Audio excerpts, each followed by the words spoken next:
Okay, so thank you, everybody. So I'd like to introduce Mehmet Ersue, who is the chairman of the IFA Working Group. Over to you, Mehmet. Okay, thank you, Don, for giving the opportunity to give a tutorial on Mano Working Group in Phase 1 and IFA Working Group in Phase 2. I am the Vice Chairman, not the Chairman, of IFA Working Group. So this tutorial will be in three parts. I will start with the introduction on the accomplishments in Phase 1 and give the word to my colleague Peter Wörndle. He will summarize the architectural framework, information model, and the message flows. Then Francois Ozog will summarize the hardware acceleration and the related work items for this topic area.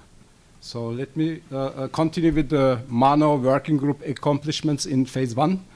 Mano Working Group basically developed the GS document NFV MAN 001 on NFV management and orchestration framework, which includes the architectural framework with its functional blocks and reference points, building on top of the ISG level architectural framework document NFV 002, which has been published sometime earlier than Mano GS document. Mano GS document further described the interfaces between these reference points as well as the operations that can be performed on these interfaces, defined a set of information elements, templates, and structures providing abstractions for the VNF and NS deployment, but also examples of best practice message flows for a set of VNF and NS management and orchestration functions.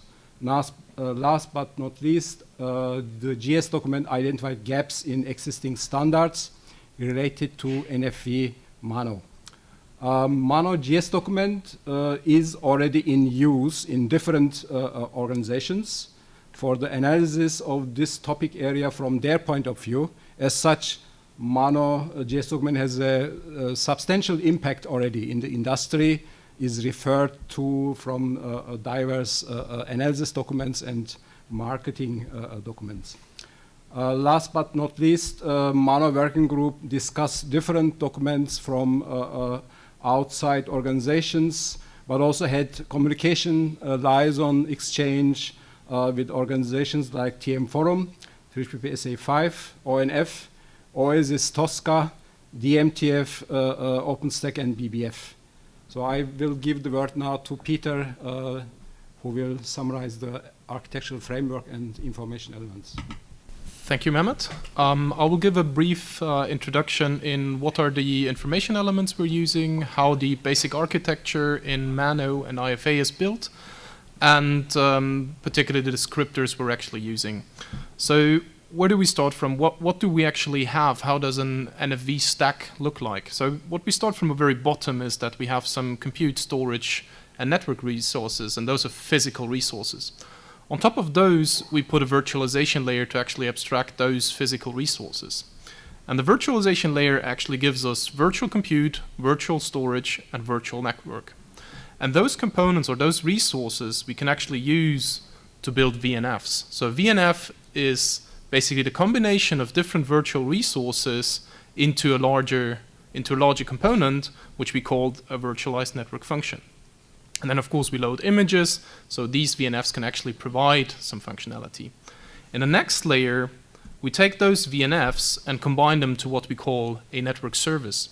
A network service then can contain virtual network functions as well as physical network functions, which are connected via virtual links and which have a virtual network function forwarding graph on top, which actually gives us the possibility to model or to describe service chains within that network service. And these network services, those are integrated into an end-to-end network service, which then provides functionality end-to-end. So those are the main layers and the main resources or components we're working with in Etsi NFV. And based on this stack or this layered model, we actually built our architectural framework. The architectural framework now contains the actual resources we're managing plus the components or the functional blocks managing those resources.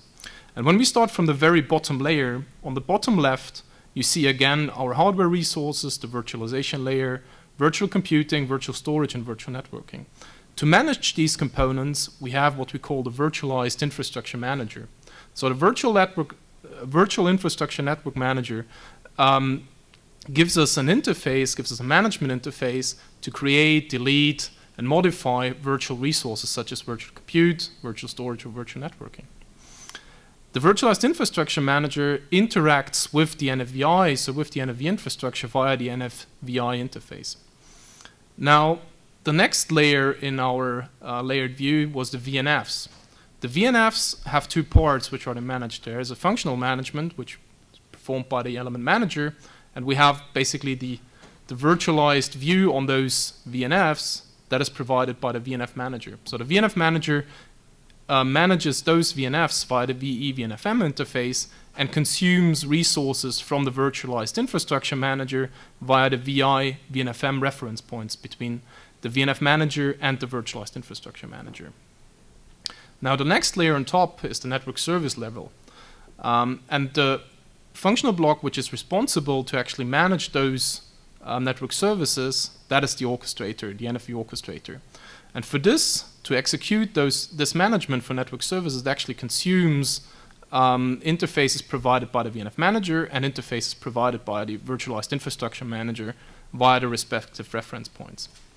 And then the functional management of those network services, that is provided by the OSS BSS, which can invoke the NSV orchestrator via the OSMA interface to actually create network services or create the virtualized part of a network service. And all of this is described in the architectural framework, which is part of the ISG level deliverables from phase 1. Now, it's important to notice that this is an architectural framework. So it's not one concrete architecture, but it's a framework which gives us the possibility now in phase 2 to outline multiple architectural options and define the interfaces, which I go on in some of the next slides. So in phase 1, what actually the Mano work group, the management and orchestration work group did, we took the ISG level architectural framework and we worked out the Mano view on this. In the end, the Mano view is working within the architectural framework, but details some of the reference points and some of the functional blocks even finer to be able to actually define interfaces and specifications for the management-related functional blocks. So as you can see, the right side of this picture is somehow more detailed as the ISG level architecture framework, and to the left, the components have been simplified because Mano is actually not taking care of this part. What you can see is that 4 new blocks have been introduced, which is called the Network Service Catalog, VNF Catalog, NFV Instance Repository, and the NFVI Resource Repository, where actually information about those entities and those information elements are stored. But first, let's focus on what are the actual interfaces we're using in this Mano architectural framework. The interfaces are color-coded here. So everything which is related to a network service or all the reference points carrying interfaces related to network service are marked in light blue. And let's take the network services as an example of what is being defined in terms of interfaces for this particular resource or for this particular element we're managing. So typically what we do is, for each of the elements we're managing, we're defining a lifecycle management. Very simply speaking, lifecycle management includes how to create a resource, how to delete a resource, or how to modify a resource. What we also have is lifecycle change notification. So whenever one functional block or one consumer of an interface changes a resource, we can also send notifications about this change of this resource to another functional block or whoever subscribes to that notification interface. We have a descriptor management, and I'll go a little bit more into detail on the descriptors in the next slides. We have performance management as well as fault management. So not only we can create or delete resources or network services in this case, but we can also send and retrieve fault information or performance information for those particular resources. Now, in general, the functionality or the interfaces we provide are very similar across the different resources. So we have the same and some more interfaces for VNFs, we have NFVI, and we have the virtual resources Virtual resources, as I mentioned before, is virtual storage, virtual compute, and virtual networking. Now, when you look at the picture to the left, you will see that, for example, the orange color of the virtual resource management is used on a number of interfaces. Now, this has two reasons. A, the same interface might be re-exposed on a different reference points. So, for example, we're exposing the virtual resource or resource lifecycle management on the reference point between the VNF manager and the virtualized infrastructure manager, but also on the interface between the orchestrator and the VNF manager. So you can actually query resources or create resources on both of the interfaces. And then we have subsets of the virtual resource management being exposed by the VNF manager towards the element manager or the VNF manager, which is mainly to transport fault information or performance information. So as you can see, we have quite a set of different interfaces which we use or reuse all over the place. And the idea is really to simplify the resource management and have consistent interfaces across multiple reference points. That brings me to what do we actually exchange between those or on those interfaces. And for this, we have defined information elements in Mano. So the information elements actually describe the resources I introduced on the very first slide I've shown for virtual resources, for VNFs, and network services. So this is a formal description of those components. And basically, we start on the highest level, which is our network service, which contains VNF forwarding graphs, physical network functions, virtual links, and virtual network functions. Those can be chained up via a network forwarding path, which basically just tells us how the traffic flows between those elements. And this is what is depicted on the top right here. So basically the light blue, the green, and the red lines, those are network forwarding paths, giving us kind of a service chain through a network service. The outer dotted box, that's our network service, containing 3 VNFs in this case. And the light gray circles, those are our virtual links connecting up our VNFs. And within the Mano workgroup, we actually built a whole set of specifications or a whole set of information elements describing basically all the elements we have or we use on our Mano interfaces. Within Mano, we use two concepts we use our information elements in two different scopes. One scope is as a template. So that is basically how we describe a network service or a VNFD at design time. And then we have our records, which are the actual representation of an instance. So basically, what you get from a vendor or what you put into your system, that's your descriptor. So the descriptor describes in form of a template what is actually going to be deployed or going to be instances. When you query information via an interface for a running instance, that's where you get a record back. So that record contains the status of your VNF or the actual scaling size, what is scaled up to, and so forth. And what you see on this picture is a high-level example of what kind of information elements we have on the descriptor side. So this is what we're going to put into the system. I don't go into all of the details here, but on the very left side you see the NSD, which is the network service descriptor. Then we have the VNFD, that's the VNF descriptor. We have a VNF forwarding graph descriptor. We have a VDU, which is actually a subset of the VNF descriptor. So it's further detailing the VNF descriptor, and it more or less gives you the description of a virtual machine or a virtualization container. And then we have the virtual link descriptor and the network forwarding path. So I've now described that we have certain interfaces and that we have a set of elements we actually exchange via those interfaces.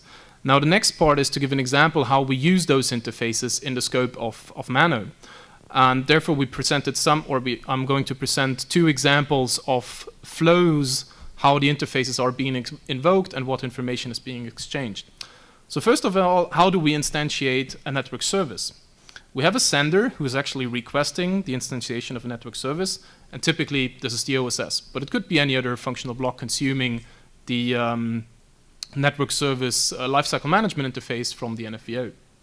The next step is the NFVO processes this request, it analyzes what is being required, and then the next step is it creates the respective connectivity on the Vim. So it tells the Vim to instantiate new virtual networks, or virtual links in our case.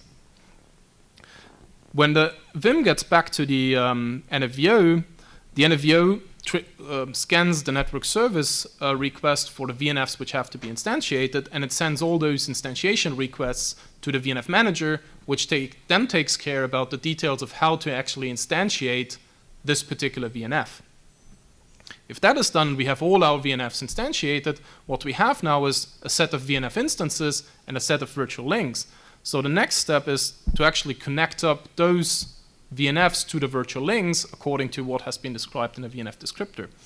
And finally, if the network service contains also physical network functions, we connect up those network functions also to the virtual links we created. And then if everything went right and all the VNFs have properly been instantiated, we can report back to the sender that now we actually have our network service running. And what you see in this flow, basically for each of the requests we're doing, we have an interface specification and we have the respective information elements being described, which are exchanged via that interface. And a second example describes how we do resource management in one particular option. I said beforehand, we're having an architectural framework which allows us to do multiple options in how we do resource management, for example, or how we deploy VNF Manager. And this case shows now one example of how we do resource management within the architectural framework.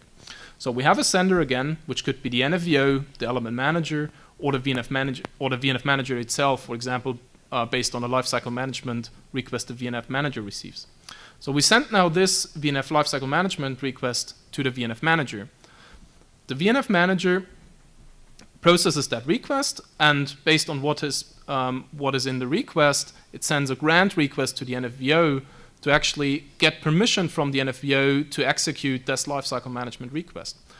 The reason for that is, of course, the NFVO might send that lifecycle management request itself, but it may also be another entity such as the element manager or the VNF manager itself based on a script.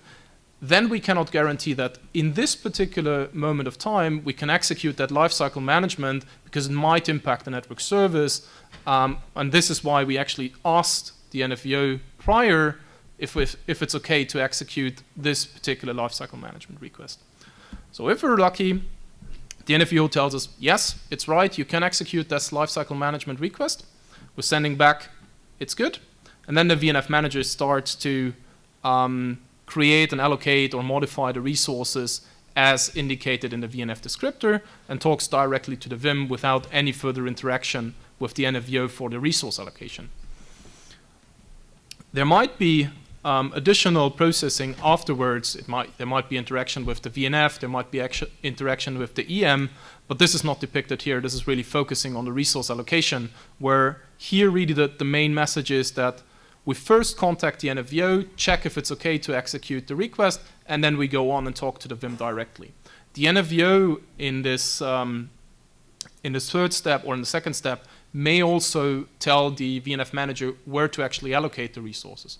In case you have multiple virtualized infrastructure managers, the NFVO may tell you in its reply where to actually allocate. And then this was a little bit about what we did in phase one. So everything you've seen prior to this is mainly described in phase one. Some of these parts are being detailed in phase two. And this slide just should give you a little bit of an overview where to look at or which specifications in phase two pick up the work from phase one. So what we've decided for phase two is that the work items we're doing are covering particular reference points. So we have basically one work item per reference point or per two reference points. We start with IFA 5 and 6 for the northbound interfaces of the Vim, or the reference points northbound of the Vim.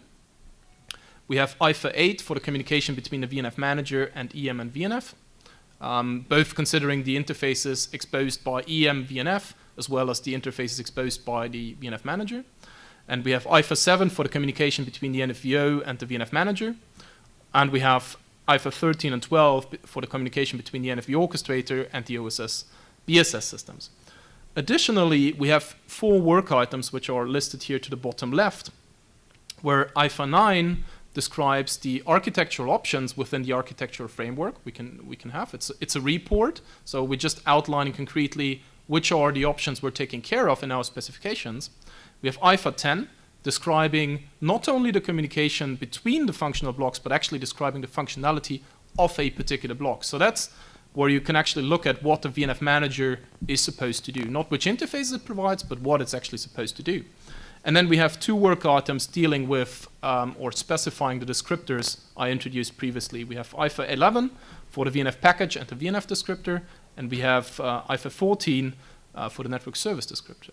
Now you may recognize that we're starting here with IFA 5 in the work item numbering, and that's because of the reason that Francois-Frederic Ozog will now introduce work items 1 to 4, which actually deal with acceleration in IFA.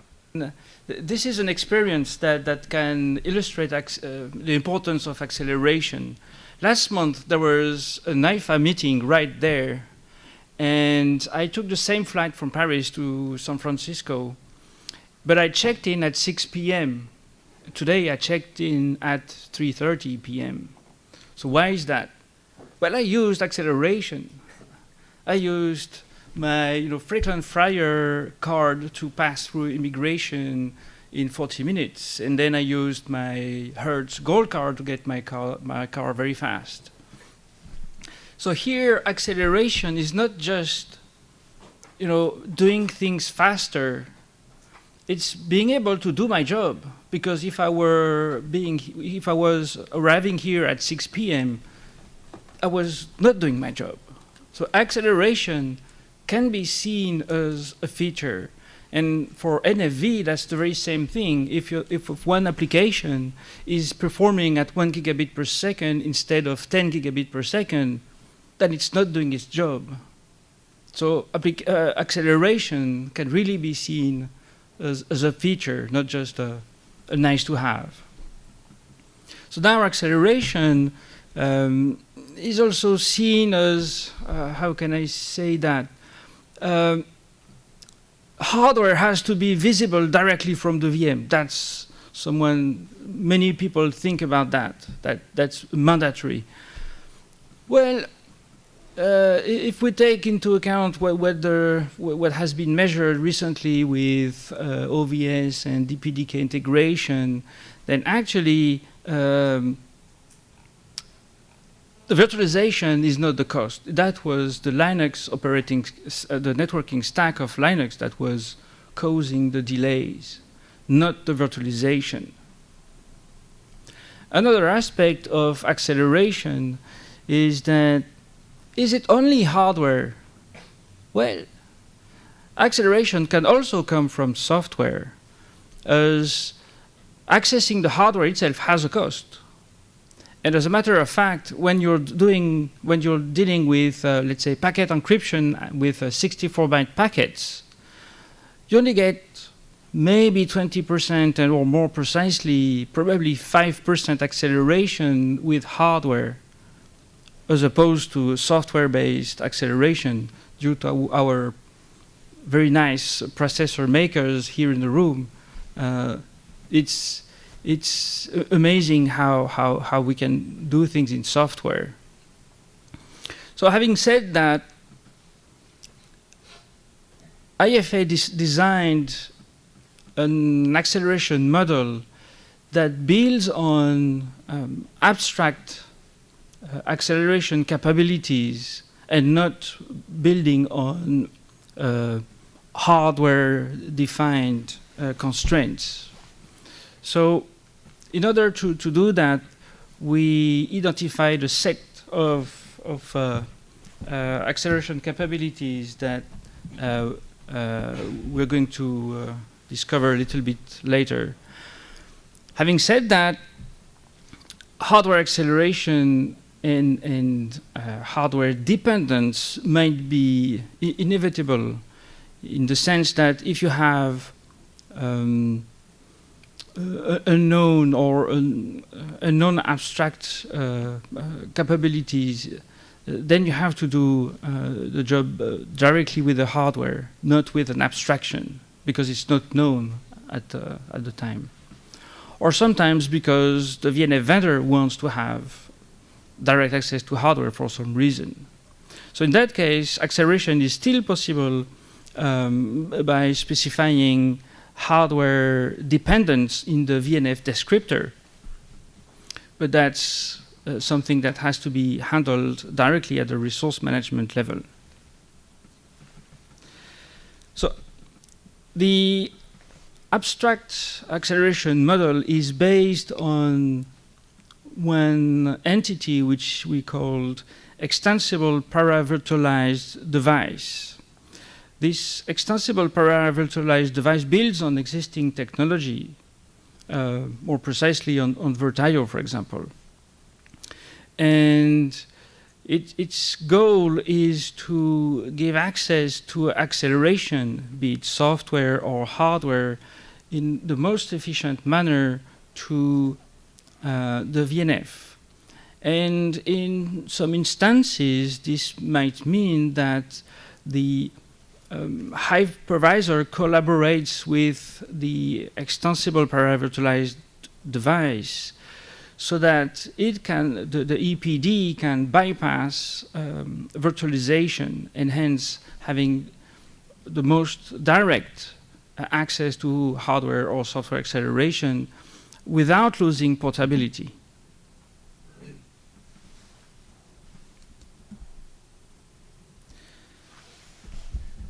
So I briefly introduced this acceleration model. It's an abstract model. VNFD can incorporate requests for acceleration capabilities such as crypto acceleration, such as compression acceleration. Acceleration resources are exposed by the hardware and visible only to the VIM or to the hypervisor. And each acceleration resource can expose a number of acceleration capabilities. For instance, there might be a card that has both encryption and compression acceleration capabilities exposed to VNFs. Acceleration is really dealing with all topics that Peter introduced earlier. That's virtual compute, virtual networking, and virtual storage. All those aspects can be accelerated in a way or the other. So we have identified a number of acceleration capabilities for each of those domains. And one of the domain is what we don't have a marketing guy in the group. So it's called dynamic optimization. I have to read dynamic optimization of packet flow routing. What essentially this means is that a VNF should be able to control its internal communications between VNFCs and to make sure that it's leveraging as much as possible as acceleration is available from the infrastructure.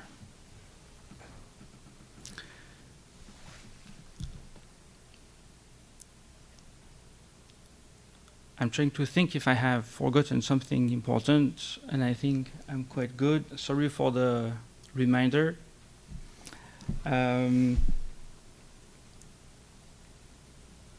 Yes, so I think I've covered all the topics here. And then, how did we split the work? So there are 4 groups, IFA 1, who actually did an overview of all the acceleration topics, identified a number of use cases. We have IFA 4, which deals with everything which relates to acceleration resources, communicating between the NFVI and the VIM. We have IFA 3, which is focusing on vSwitch benchmarking. And we have IFA 2, which is dealing with all those interfaces that have to be defined. Apart from all those 4 work items, there are a number of topics that touches other groups in Etsi and FV. And In particular, we can talk about IFA 5 and 6, where acceleration has to be expressed in an abstract way with some performance requirements. For example, one application might want to have a crypto acceleration at 10 gigabit or a crypto acceleration for 100,000 tunnels. So those will have influence on IFA 5 and 6 and already started to have joint work on the topic. IFA 11, where we specify the VNF descriptor, and again, there will be additions related to security.